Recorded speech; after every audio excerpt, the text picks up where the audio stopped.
Madame la Présidente, chers collègues, alors la présentation de cette délibération, en apparence anodine, dissimule, encore une nouvelle fois, une réalité, une question d'ordre idéologique.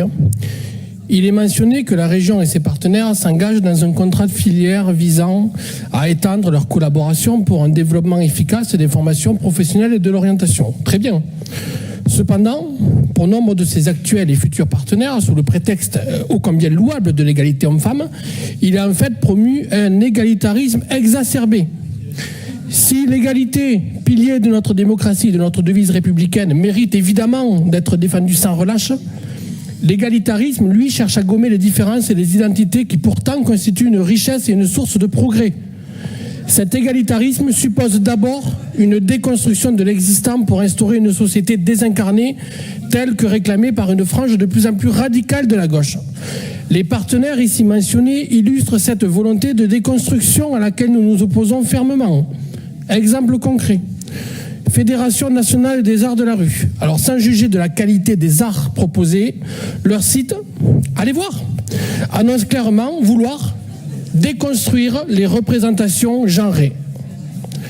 Alors bien entendu, cette fédération soutient également un grand nombre de collectifs plus ou moins référencés, dont je vous laisse admirer le travail, si vous parvenez bien entendu à déchiffrer l'omniprésente écriture inclusive illustrant cette idéologie.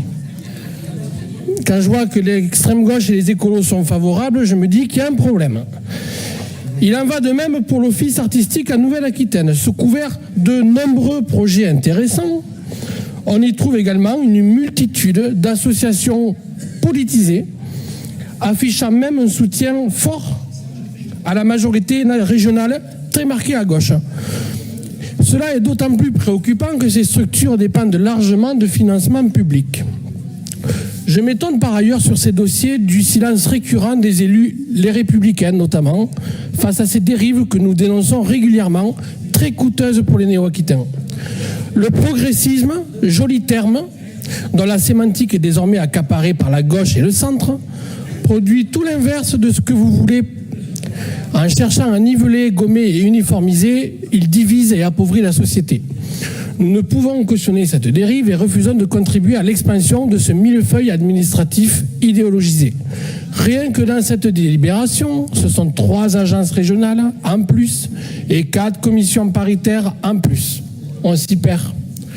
Nous défendrons toujours la culture, ce flambeau qui éclaire l'humanité, mais par tous les moyens, nous combattrons cette idéologie funeste qui, à force de nivellement absurde, détruit ce trésor inestimable et abaisse les esprits au lieu de les élever. Allez voir ce dont je vous parle, tout est écrit noir sur blanc. Merci.